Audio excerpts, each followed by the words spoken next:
করবো না চা করবো? না না, আমার গলা দিয়ে আর কিছু নামবে না। আরে বাবা, তুই সার্থক, দুজনেই তো ডাক্তার। আমাকে একটা কথা বুঝিয়ে একটু বলবি রে মা। এই যে ডাক্তার যিনি এলেন, উনি যা যা কিছু বলে গেলেন, আমাকে এর মানেটা একটু বল না। কি বললেন রে উনি? ওরা কি বলবো মা, যা বলার তোমরা বলেই দিয়েছি। উনিও তো নতুন করে আর কিছু বললেন না। দিদিভাইকে যিনি দেখছেন, ডক্টর সুভদ্রা ব্যানার্জি, তিনি যা বলেছেন তার থেকে তো আলাদা উনি কিছু বললেন না।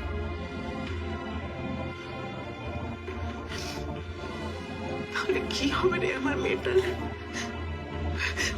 স্রোত, এই যে সবাই যে বাচ্চা হওয়া ভয় দেখাচ্ছে, রাই তো কারোর কথা শুনছে না। আরে এই যে ভয়ের ব্যাপারটা রাই কি ঠিক করে বুঝতে পারছে না? তাহলে এত জেদ করছে কেন? আমার কথা, আমাদের কারোর কথাও একবারের জন্য ভাবছে না।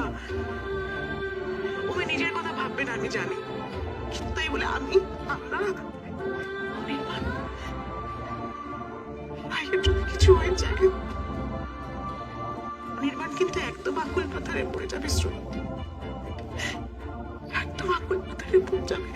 মা, আমার কথাটা শোনো। হ্যাঁ, ডেলিভারিতে রিস্ক আছে, এটা সত্যি। তবে সবটা দিদিভাইয়ের থেকে বেশি কেউ বুঝছে না, এটাও সত্যি। তাহলে ও জেদ করছে কেন? আমার সবটা গুলিয়ে যাচ্ছে স্রোত। আমি কোনোদিন ওকে বাধা দিইনি, আমি একবারের জন্যও বলিনি বাচ্চাটাকে তুই নষ্ট করে দে।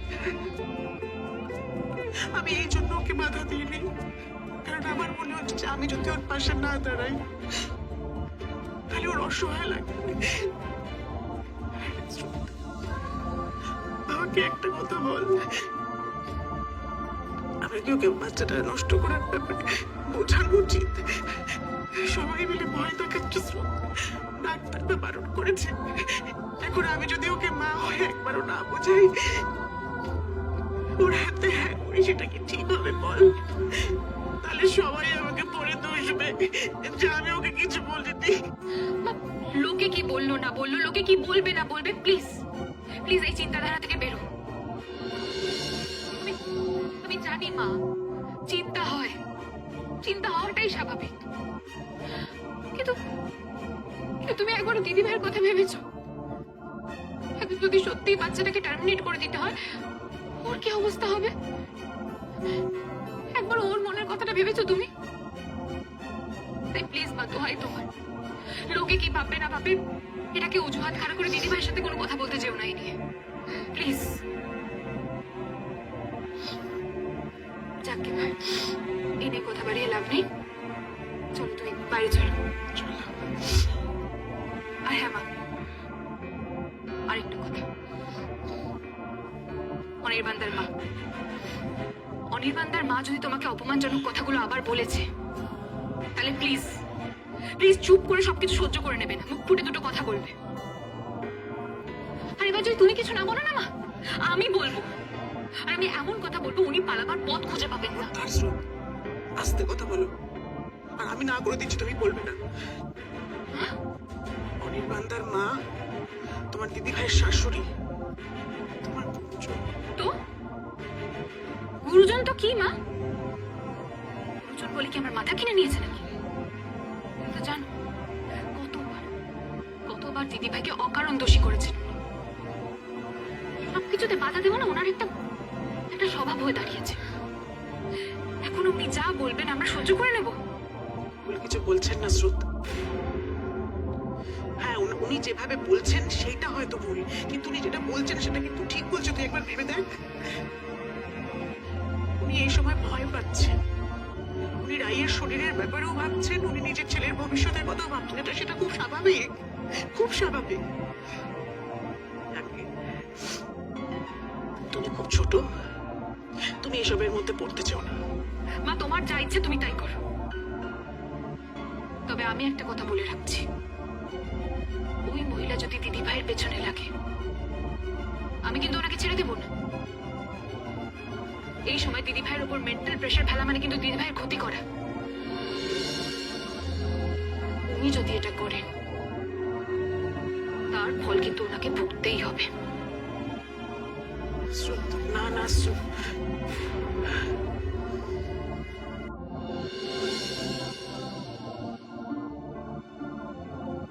কিছু বলার আছে তোমার? আছে।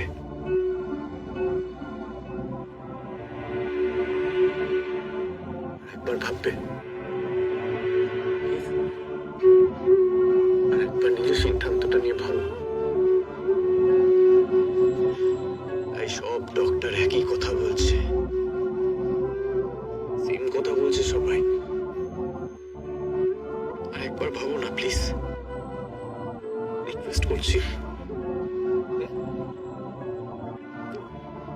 এটা সত্যি কথা বলবো,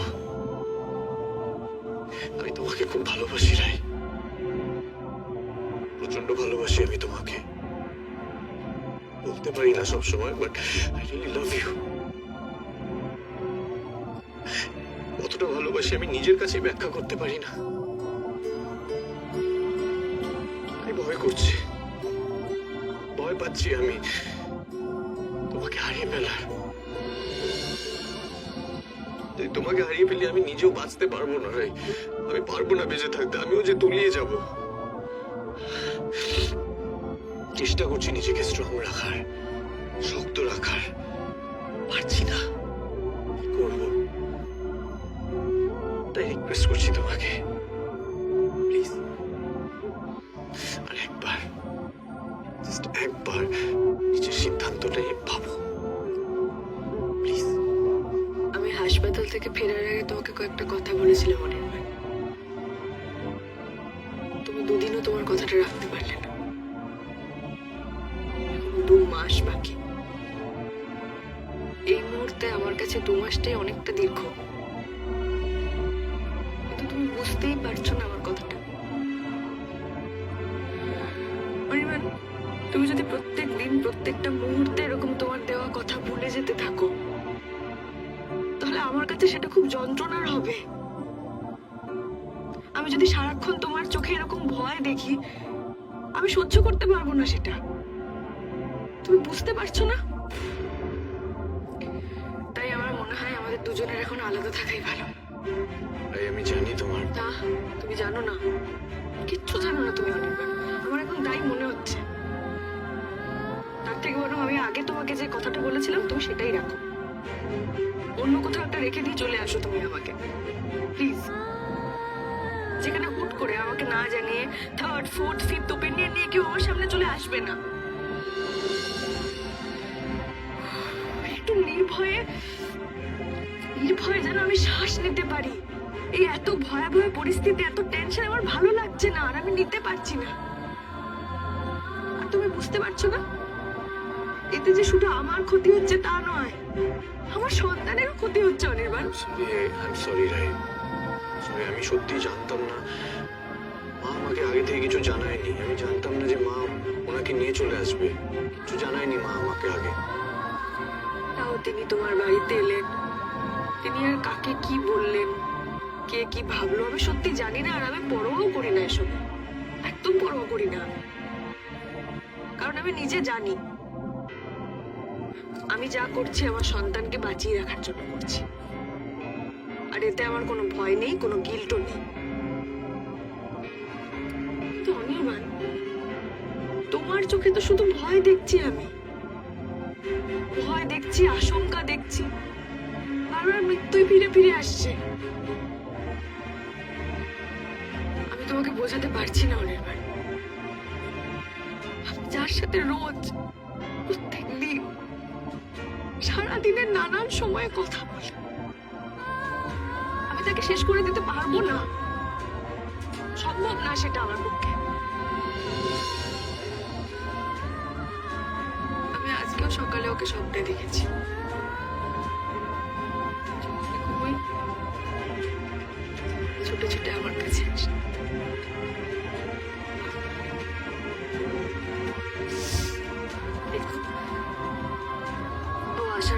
ওদের খুব জ্বালাবে, রাত্রে ঘুমোতেই দেবে না, জাগিয়ে রাখবে। তুমি জানো অনির্বাণ, আজ সকালে ও আমার কাছে এসেছিল, এসে জিজ্ঞেস করছিল আমাকে, মাম্মা জানো আবার ওরা আমাকে তোমার কাছ থেকে কেড়ে নিতে চাইছিল, তুমি চলে যেতে দেবে আমায়? আটকাবে না?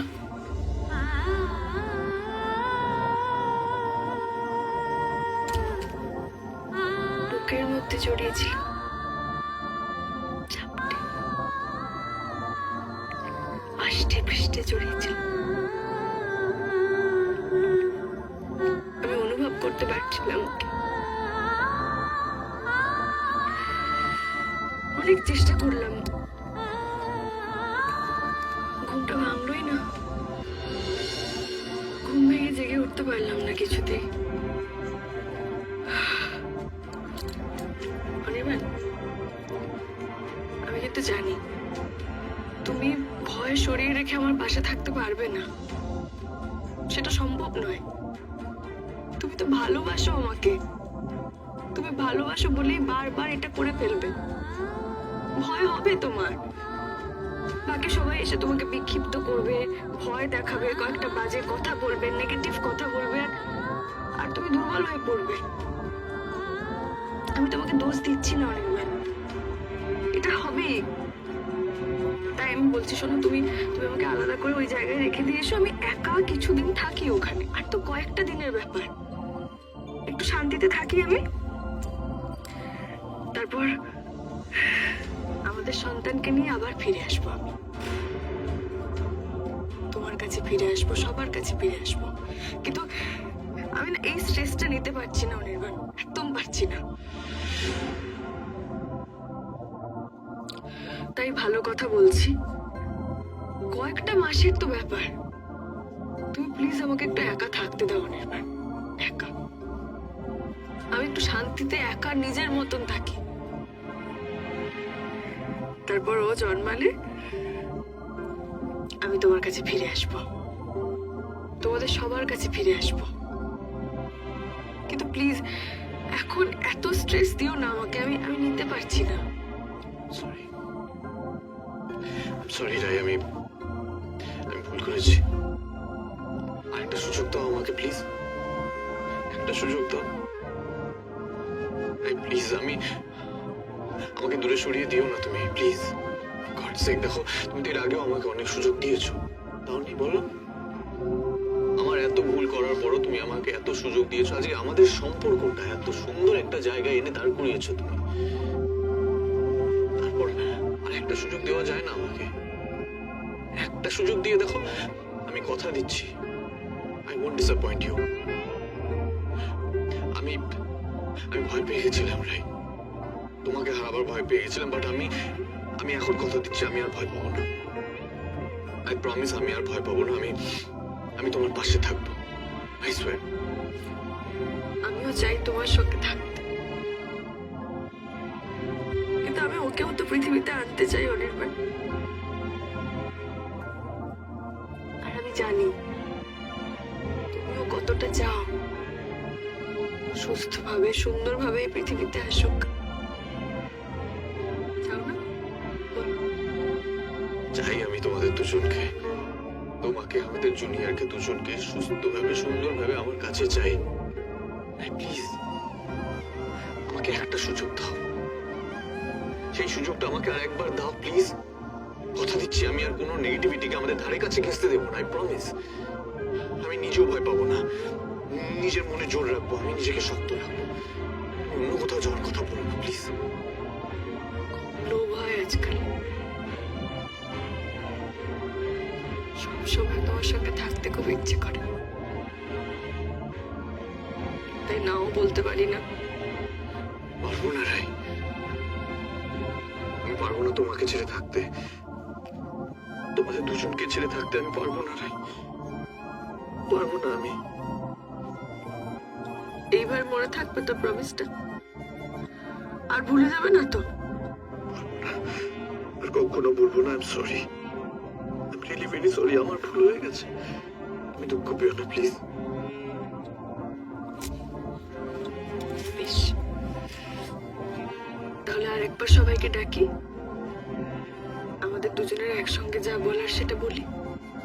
तुम अगर मनाओगी तो मान जाओ। ভেবেছি আজকে খেলিতে হইবে নতুন খেলা। রাত্রিবেলা মরণ দোলায় ধরি রশি গাছি, বসিব দুজনে বড় কাছাকাছি। ঝঞ্ঝা আসিয়া অট্ট হাসিয়া মারিবে ঠেলা, আমাতে প্রাণেতে খেলিব দুজনে ঝুলনো খেলা।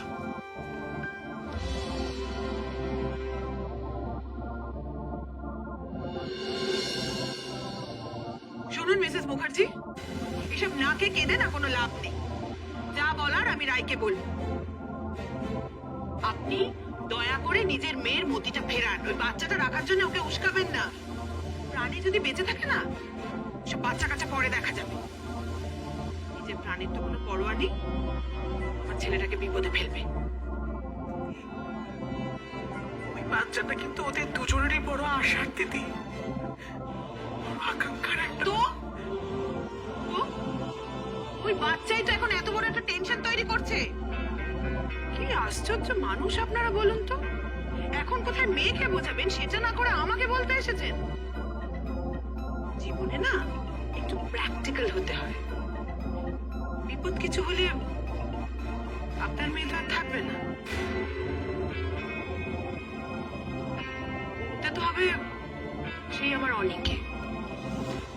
আজকের দিনে একটা বাচ্চাকে মানুষ করা, অনেক কাজকর্ম তো সব মাথায় উঠবে। পরন্তু নতুন করে যদি নিজের ভবিষ্যৎ সাজানোর কথা ভাবে, সেখানে বাচ্চাটা তোর বাধা হয়ে দাঁড়াবে। কি বলছেন আপনি? আমি হাত জোর করছি আপনার কাছে, আপনি এভাবে বলবেন না দিদি। আমার মেয়েটাকে নিয়ে আপনি এভাবে বলবেন না দিদি। আর যে হাসছি সে হাসে না, এই যদি আপনি এভাবে বলেন। কিভাবে বলছি আমি? কিভাবে বলছি? যেটা প্র্যাকটিক্যাল আমি সেটাই বলছি। আপনি সেটা না বুঝে কান্নাকাটি জুড়ে দিয়েছেন। প্লিজ প্লিজ মিসেস মুখার্জি, এসব কান্নাকাটি না কাজের ব্যাপার নয়। আমার বলতে খারাপ লাগছে, কিন্তু আপনার মেয়েটাকে প্রাণে বাঁচিয়ে রাখার জন্য বোঝান একটু। বোঝান, ডক্টর যা বললো আপনার সামনেই তো বললো। তারপরেও কি ওকে সাপোর্ট করা ঠিক হবে বলুন? মা, রাই ডাকছে। মাসিমা, আপনাকেও ডাকছে।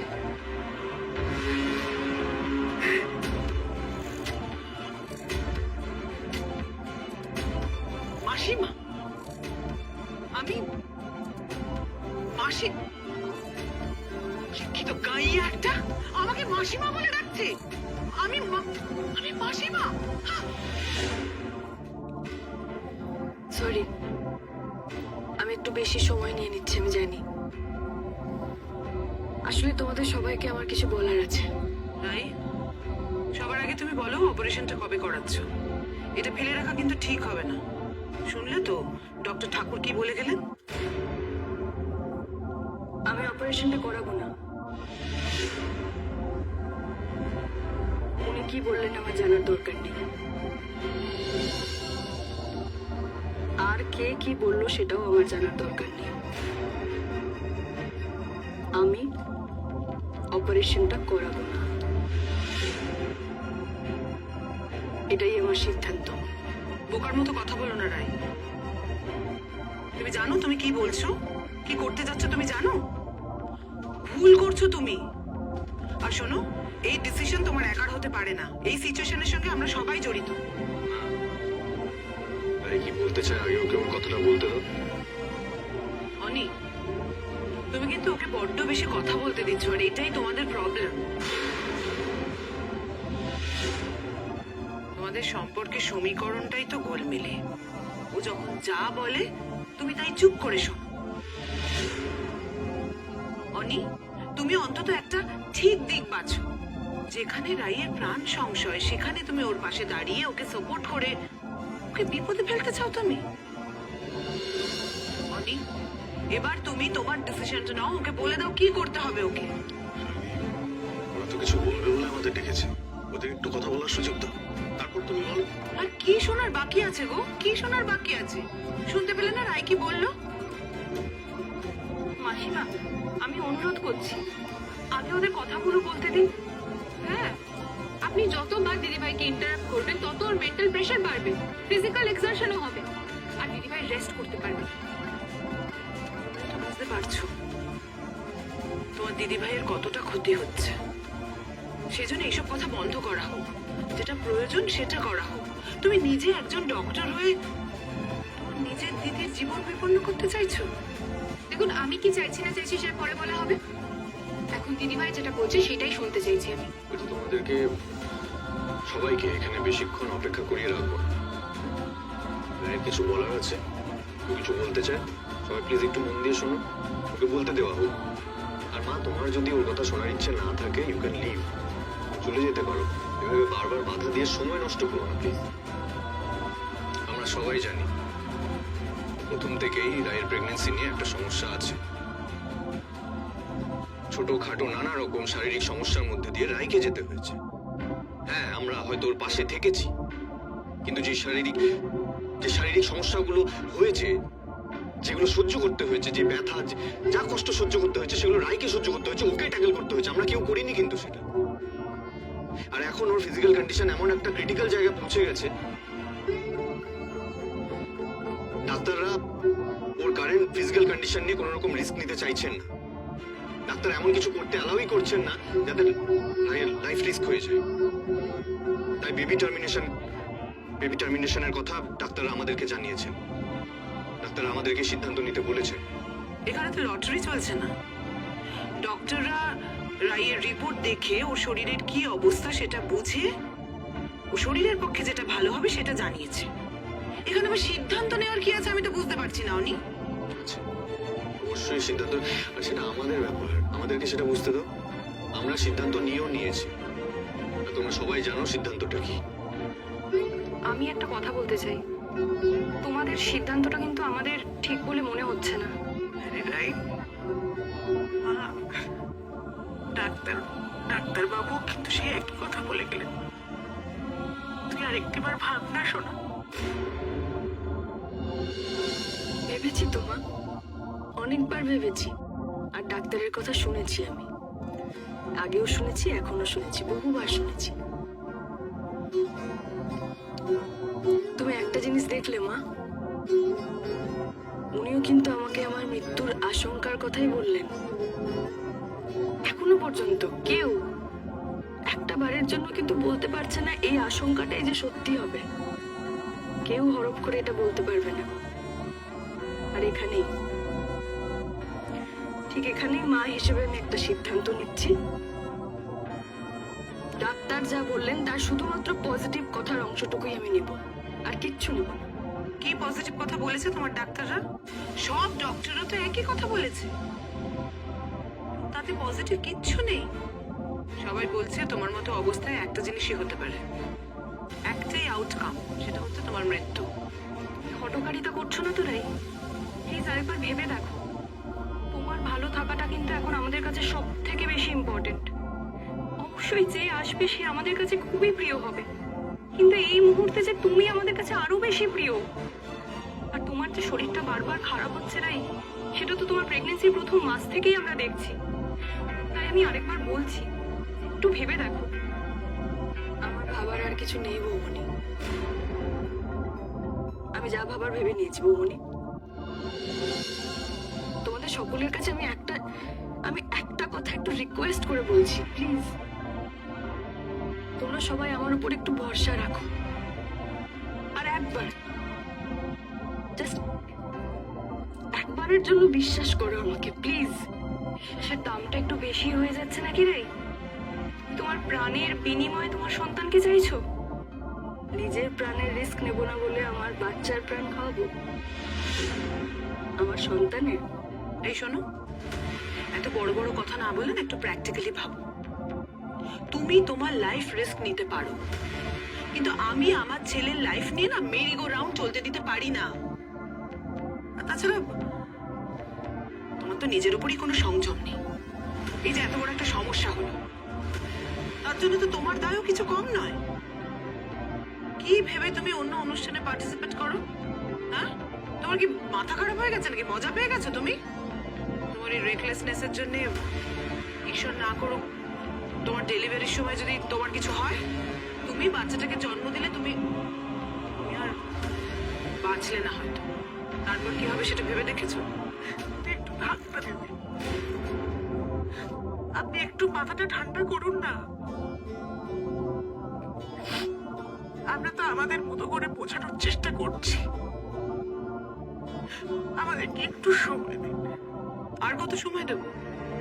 আর কত সময়? হ্যাঁ, একটা সিম্পল ব্যাপার আপনার মেয়ের মাথায় কেন ঢুকছে না? ও মরে গেলে তো মরে গেল, কিন্তু তারপর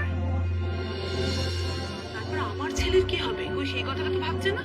শুনিনি, কি বলছো তুমি? যেমন আসছে বলে যাচ্ছ। যেই কথাটা এখনই বলা দরকার সেই কথাটাই বলছি। ও তো ভালো কথায় বুঝছেই না। তোমার কিছু হলে তো অনেক দিকে আঙুল উঠবে। তারপরে কি পরিমাণ প্রবলেমে ওকে পড়তে হবে সেটা তুমি ভেবে দেখেছো? তুমি নিজে নিজে ডিসাইড করে নিলে তুমি বাচ্চাটা রাখবে, তারপর যা হয় হোক। এর আগে তো তোমার কারণে অনেকে কত সমস্যায় পড়তে হয়েছে, সেটা তুমি ভুলে গেছো? আর কত রাই, কত? আর তাছাড়া তুমি বা সবকিছু একা ডিসাইড করবে কেন? এখানে অনি বা আমাদের ডিসাইড করার কোনো অধিকার নেই নাকি? আপনি একদম ঠিক কথা বলেছেন, একদম ঠিক কথা বলেছেন।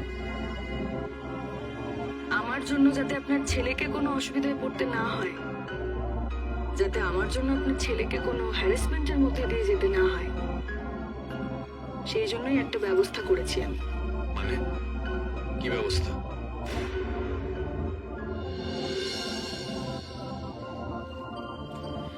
আমার ডেলিভারির পর যদি কোনো অঘটন ঘটে,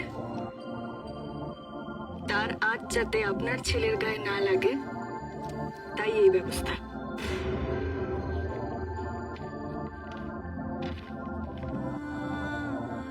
আমি শ্রীমতী রায়পূর্ণা সেন সজ্ঞানে বলছি। আমি এ ব্যাপারে সম্পূর্ণ অবগত এবং আমার ডাক্তাররা আমাকে জানিয়েছেন আমার প্রেগন্যান্সি যথেষ্ট ক্রিটিক্যাল। তারা আমাকে টার্মিনেশনের সাজেশন দিয়েছেন, কিন্তু আমি সেই সাজেশন নেওয়ার যুক্তিযুক্ত মনে করিনি এবং আমার সন্তানকে পৃথিবীতে আনার সিদ্ধান্ত নিয়েছি। এই সিদ্ধান্ত একেবারেই আমার এবং আমার একার। আমার স্বামী অনির্বাণ ডাক্তারের পরামর্শ মেনে চলার কথাই আমাকে বলেছে, কিন্তু আমি তার কথা না শুনে নিজের সিদ্ধান্তে অচল থেকেছি।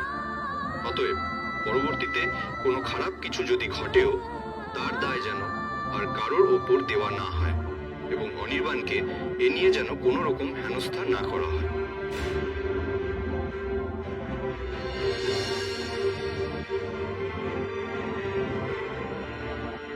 আন্টি, কাগজটা রেখে দিন আপনি।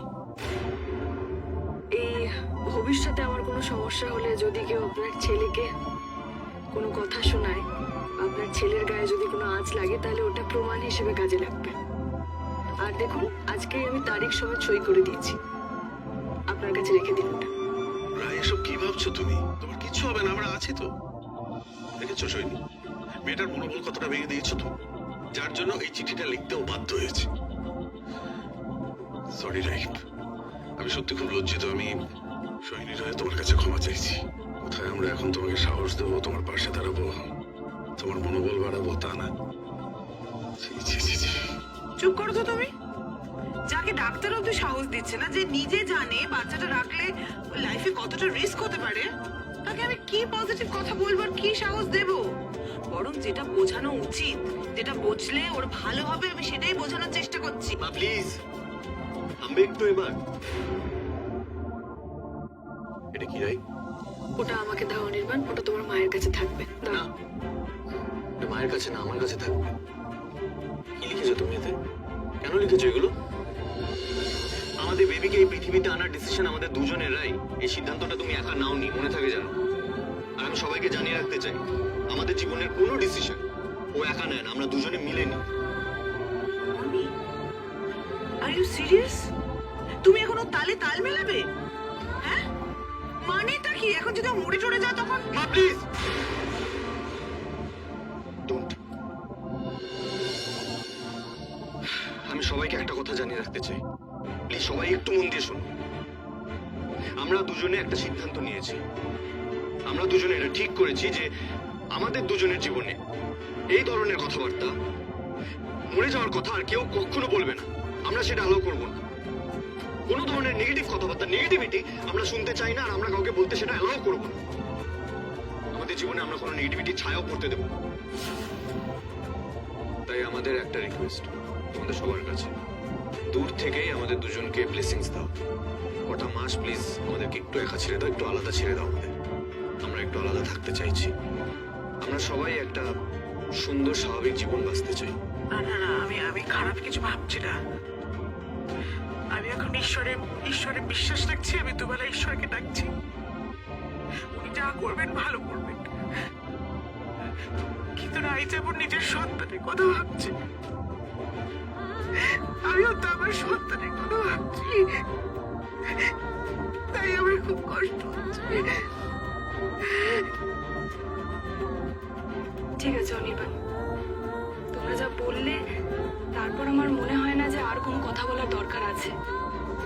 এরপর আমরা এটাই প্রার্থনা করব যে তোমাদের সন্তান তোমাদের দুজনকে পাশে নিয়ে নিজের জীবনের প্রত্যেকটা ধাপ ভালোভাবে পেরিয়ে যেতে পারে। আর দিদি ভাই আর জুনিয়রের লাইফ নিয়ে যে কোনো আশঙ্কা করে না, সে তো আসতে পারে অনির্বাণদা। দেখো, দিদি ভাইয়ের ডিসিশনটাকে আমি পুরোপুরি সাপোর্ট করি। আমার ডাক্তারের সামান্য বিদ্যে দিয়ে আমি যেটুকু জানি, 29th উইকেও বেবি নিজের পজিশন পাল্টাতে পারে। আর আমি শিওর দিদি ভাইয়ের ক্ষেত্রেও তাই হবে। বেবিও সেফ থাকবে আর মাও সেফ থাকবে। বেশ, বুঝলাম তোমাদের কথা। তোমাদের জেদটাই বহাল থাকবে, আমার আর কিচ্ছু বলার নেই। তোমাদের না সবার মাথা খারাপ হয়ে গেছে। রাই হয়তো ইমোশনালি ভাবছে, কিন্তু আমার ছেলেও তো কিছু কম যায় না। রাইয়ের সাথে সাথে তোমারও প্র্যাকটিক্যাল জ্ঞান বুদ্ধি সব লোপ পেয়েছে। মাথা খারাপ হয়ে গেছে তোমাদের সবার। দাও কাগজটা আমাকে দাও। না মা, ভুল লেখা আছে, ভুল কথা লেখা আছে এখানে। ওর জীবনের কোনো সিদ্ধান্ত ও একা নেয়, আমাদের দুজনের যৌথ সিদ্ধান্ত। আর স্রোত, তুমি অবশ্যই আসবে। তুমি তোমার পজিটিভিটি দিয়ে তোমার দিদি ভাইকে আর আমাদের জুনিয়রকে আগলে রাখবে, আমি জানি।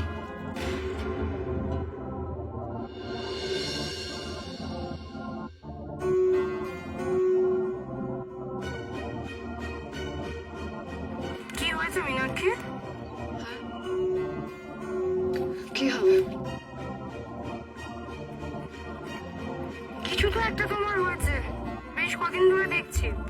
তুমি ঠিক মতো কথাবার্তা বলছো না, সবকিছুতে আছো কিন্তু তুমি থেকেও নেই। কি ব্যাপার বলো তো মীনাক্ষী? মুখ ভার কেন? দেখো, তুমি কিন্তু আমাকে বলতে পারো। গোপন কোনো কথা হলেও কিন্তু তুমি আমাকে বলতে পারো, আমি কাউকে বলবো না, কথা দিচ্ছি। এতদিন ধরে তো তুমি আমাকে দেখছো, এটুকু বিশ্বাস নিশ্চয়ই আমি অর্জন করতে পেরেছি। গোপন কোনো কথা নয় মন্দিরা, সেদিনের পর থেকে রাতে আমার ঠিক করে ঘুম হচ্ছে না। চোখ বন্ধ করলেই ওই লোকটার চিৎকারের আওয়াজ আমার কানে ভাসছে। ওই লোকটা যেভাবে আমার দিকে তাকিয়েই ছিল, আমি সেটা কিছুতেই মাথা থেকে বের করতে পারছি না। এইসব ব্যাপার তোমাদের কাছে জলভাত হতে পারে, কিন্তু আমার কাছে নয়। বাহ, সদর চৌধুরীর জন্য তো দেখছি তোমার রাতের ঘুম উড়ে গেছে। হ্যাঁ? এত ভারী মজার ব্যাপার। সেদিন লোকটা আমার হাতে মরে যেতে পারতো, আমি খুনের আসামি হয়ে যেতে পারতাম। আপনি মোটেও আমার সঙ্গে ঠিক করেননি। এত পেট রোগা আর মনের দিক থেকে দুর্বল হলে আমাদের দলে থাকবে কি করে? আমাদের সঙ্গে অ্যাকশনই বা যাবে কি করে? সেখানে তো অনেক গোলাগুলি চলে। সে না হোক চাকরিতভাবে যে কেউ মরে যেতেই পারে, আমরা সেই রিস্ক নিয়ে কাজ করি। আজ অব্দি কতজন লোক মরেছে আপনার হাতে? সদর চৌধুরীর জন্য অত ভেবো না, মরবে না। তো শয়তান লোকের অনেক আয়ু নিয়ে পৃথিবীতে আসে, আর সারা জীবন ধরে সমাজকে কলুষিত করতে থাকে। আপনি কি ওর ঠিকুজি গোষ্ঠী বানিয়েছেন? জানলেন কি করে? জানি আমার অভিজ্ঞতা দিয়ে। দেখো, তুমি তো লোকটাকে মেরে ফেলার কম চেষ্টা করো। তোমার চোখের পলক পড়ছিল, তুমি ঠিক করছিলে ঠিক কথাই, কিন্তু ঠিক তো মিস হচ্ছিল। তত লোকটার গায়ে লাগতে পারতো, লাগেনি তো, আর লোকটাও মরেনি। কিন্তু তোমার কি মনে হয় ওকে ভয় দেখানোটা ঠিক নয়? ওই বাচ্চাগুলোর কথা তোমার একবারও মনে পড়ছে না, যারা ওর বিষ মেশানো জল খেয়ে মারা গেল? তাদের জন্য তোমার রাতের ঘুম ওড়েনি? ওই লোকটার কপালে না আরো কটা দিন আমাদের ছুটির বাড়ি খাওয়া লেখা আছে। আমরা কাউকে জানে মারি না নিলাম, আমি শশধর চৌধুরীর মতো লোকেরা এত সহজে মরেও না। তো এই একটা লোককে দেখেছো, তাই তোমার এই অবস্থা। আমরা মাঠে ঘাটে ঘোরা লোকজন, আমরা অহরহ দেখছি এরকম শশধর চৌধুরীর মতো লোকজন। এদের অত্যাচারের লিস্ট যদি তোমাকে একবার দিয়ে দিই না, তাহলে হয়তো তোমার সারা জীবনের ঘুমটাই উড়ে যাবে। শশধরের রক্তবীজের মতো, এদের একটা মূল্যে হাজারটা জন্ম নেয়। এরা যতটা যন্ত্রণা অন্যদেরকে দিয়েছে না, ঠিক ততটাই যন্ত্রণা এদেরকে দিয়ে বোঝাতে হবে। এদের নিজেদের বড়লোক হওয়ার যে গর্ব, তারা আজন্ম কাল ধরে লালিত সংস্কারের মতো করে বহন করে চলেছে, যেটা ভুল। আর এই ভুলটা এদের নিজেদের ভেতরে এমনভাবে গেঁথে গেছে, যার জন্য কোনো রকম ক্রাইম করতে ওরা পিছপা হয় না। যুগের পর যুগ ধরে এরা গরিব মানুষের উপর যে ধরনের অত্যাচার করে চলেছে, সেটা কিছুতেই চলতে দেওয়া যায় না। কোন কাল থেকে এরা শুধু গরিব মানুষের উপর অত্যাচার করে চলেছে? হাজার হাজার বছর ধরে না চলে আসা এই অত্যাচার এবার বন্ধ হওয়া দরকার। ওদেরকে একদম সমূলে উপড়ে ফেলা দরকার। সেই উপড়ে ফেলতে অস্ত্রের কি প্রয়োজন? কেন দরকার অস্ত্রের? কাউকে যদি আপনারা মারতে না চান, তাহলে অস্ত্র কেন রাখেন আপনারা? আত্মরক্ষার জন্য, শশধরের থেকে অন্যদেরকে বাঁচাবার জন্য, শশধরদের মতো লোকজনদের ভয় দেখাবার জন্য। আপনারা বুঝতে পারেন না মানুষ আপনাদেরকে কেন ভয় পায়? আপনারা বুঝতে পারেন না আপনাদের অস্ত্রের জন্য আপনাদেরকে ভয় পায়? আপনারা সেটা বুঝতে পারেন না। আপনারা ভালো কাজ করতে চেয়েও সামাজিক মানুষের চোখে অপরাধী হয়ে থাকেন। পুলিশ আপনাদেরকে খোঁজে, আপনাদেরকে লুকিয়ে লুকিয়ে বেড়াতে হয়। অথচ আপনাদের উদ্দেশ্য মন্দ নয়। আপনারা যা চান, দেশের বহু মহাপুরুষও তাই চেয়েছে। তারা চেয়েছে মানুষের মধ্যে সমস্ত রকমের ভেদাভেদ ঘুচিয়ে সব রকম মানুষকে এক করতে। কিন্তু তারা তো কখনো অস্ত্র তুলে নেয়নি আপনাদের মতো। তারা শিক্ষার হাত ধরেছে, কখনো নতুন ধর্ম সৃষ্টি করেছে, যে ধর্মে মানুষকে মানবিকতার নিরিখে মাপা হয়। কেন করছেন আপনারা এসব? কেন অস্ত্র দেখি মানুষকে ভয় পাইয়ে রাখতে চাইছেন? এই ভোলা কানু, এদিকে আয় তো সব কটা, এদিকে আয়, আয় আয় আয়, এদিকে দাঁড়া। আচ্ছা লক্ষ্মী, টুসু, সুন্দরী, আমাকে একটা কথা বলো তো, তোমাদের আমাকে দেখে ভয় লাগে?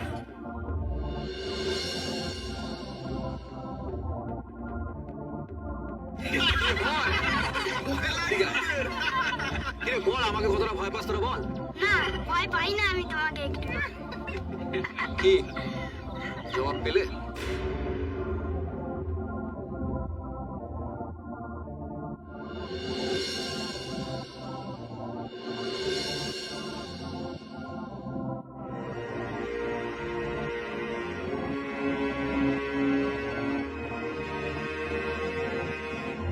প্রেশার নর্মাল আছে। কি? আরে তুমি আরেকবার চেক করো ঠিক করে, আমি বলছি তোমাকে। আরে গত কয়েকদিন ধরে ওর মেজাজটা খারাপ আছে, আমি তোমাকে বলছি। খিটখিট করছে সব সময়, কিছু বললে রে রে করে ক্ষণে ক্ষণে তেড়ে আসছে আমার দিকে। নির্ঘাত প্রেশার বেড়েছে। তুমি আরেকবার চেক করো, আমার কথা শোনো, চেক করো। না না না, তার সাথে প্রেশারের কোনো কানেকশন নেই। খিটখিট করা, মেজাজ খারাপ থাকা, সেটা তো খুব স্বাভাবিক। আর তাছাড়া তুমি নিশ্চয়ই কোনো দুষ্টুমি করে ওকে রাগিয়ে টাকিয়ে দিয়েছো। মানে? দিদিভাই একেবারে ঠিক আছে, এই মুহূর্তে কোনো সমস্যা নেই। আরে স্রোত, তোর এই উইকে কোথাও একটা মেডিকেল ক্যাম্পে যাওয়ার আছে না? হুম, আচ্ছা। স্রোত, কি হয়েছে? মেডিকেল ক্যাম্পের কথা বলতে এরকম গম্ভীর হয়ে গেলি কেন? যাওয়া নিয়ে কোনো প্রবলেম হয়েছে?